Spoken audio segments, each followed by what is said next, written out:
Okay, today I just wanted a couple BEDMAS examples with you. So you've probably seen this expression before, BEDMAS, and you know what these things stand for. So B stands for brackets, E stands for exponents, D and M are division, multiplication, A and S are addition and subtraction.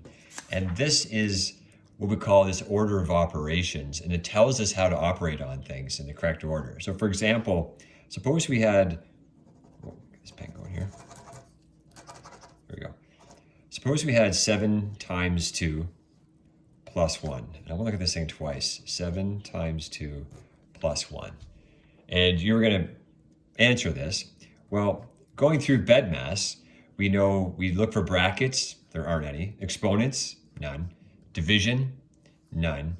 Multiplication, here it is, 7 times 2. So we know 7 times 2 is 14. Then I have this plus 1 here. Addition, plus 1. 14 plus 1 is 15. And that gives us the correct answer. Now, if you didn't have BEDMAS, someone may have done it this way. They may have said, well, okay, 7 times 2 plus 1. They may have done the 2 plus 1 first. They may have done that, 2 plus 1. So they could have gone 7 times 2 plus 1 is 3. And 7 times 3 is 21. Which is a different answer than what we got over here.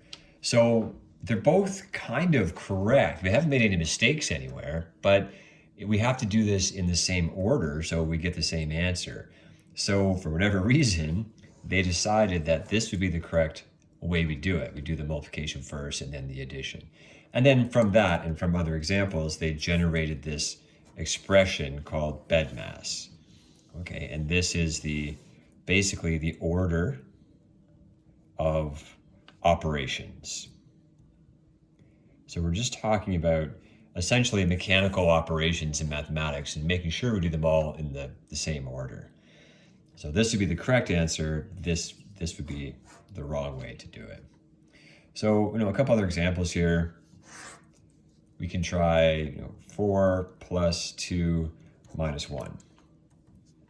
Same thing, we quickly go through this. No brackets, no exponents, no division, no multiplication. So all I have left is addition and subtraction. So when all I have left is addition and subtraction, I just go left to right on it. I just start on the one side, the left side, and go to the right. So I have 4 plus 2, which is 6 minus 1. And of course, 6 minus 1 is 5.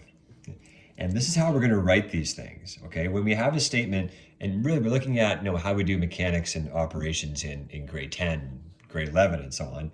This is how we do it. Okay, I don't want it all written on one line anymore. We kind of drop down line by line, and we write an equal sign below it as we go. So this equals this, which equals that. Okay, another example. Suppose we had 5 plus 7 minus 2 times 3. Okay, looking through my order of operations here, BEDMAS. Brackets, nope. Exponents, no. Division, no. I have this multiplication here, M, this 2 times 3. So I'm going to do that first. So I write an equal sign here. I leave the 5 plus the 7 minus 2 times 3, we know is 6. Okay. Now, all I have left here is addition and subtraction. So when I have addition and subtraction, I just go left to right. So I'm here. 5 plus 7 is 12. 12 take away 6 is 6. Okay.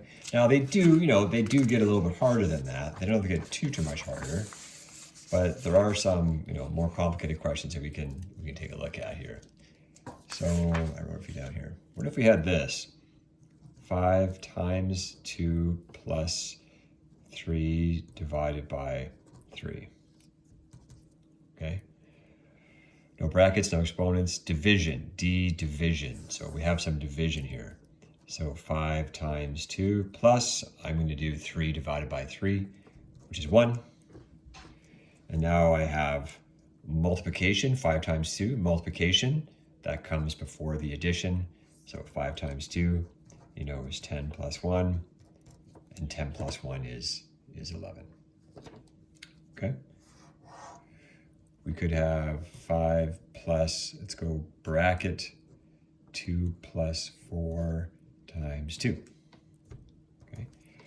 So here we are, brackets finally, okay? So B stands for brackets. So I'm gonna deal with these brackets. So 5 plus, inside the bracket, 2 plus 4 is 6. I'm gonna drop the bracket off when I do that. 2 plus 4 I know is 6. So this bracket has been resolved to there. And now I have this multiplication. So 5 plus, right, 6 times 2 is 12. And now I have 5 plus 12, which is 17. And obviously, as you practice this, you'll get faster and faster at BEDMAS as we do things. Probably for us, the sort of the hardest question we'll see for now, I'll throw an exponent in there and a bracket. We don't have to get too much more complicated than this for us. So going through the whole list here, I have B, brackets. So I'm going to tackle the brackets first.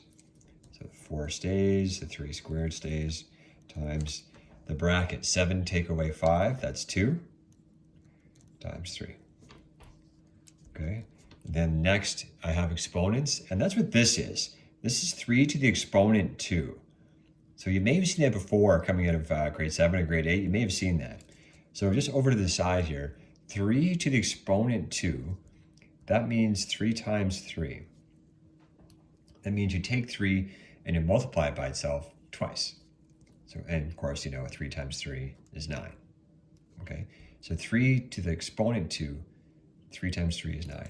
This is not 3 times 2, which is 6. Okay, that means something different. Okay, that's 3 exponent 2. So back to our question, there's our 4 plus 3 to the exponent 2 is 9 times 2 times 3. Now we have these two multiplications here. So for multiplication, we're just going to go left to right on it. So 4 plus 9 times 2 is 18.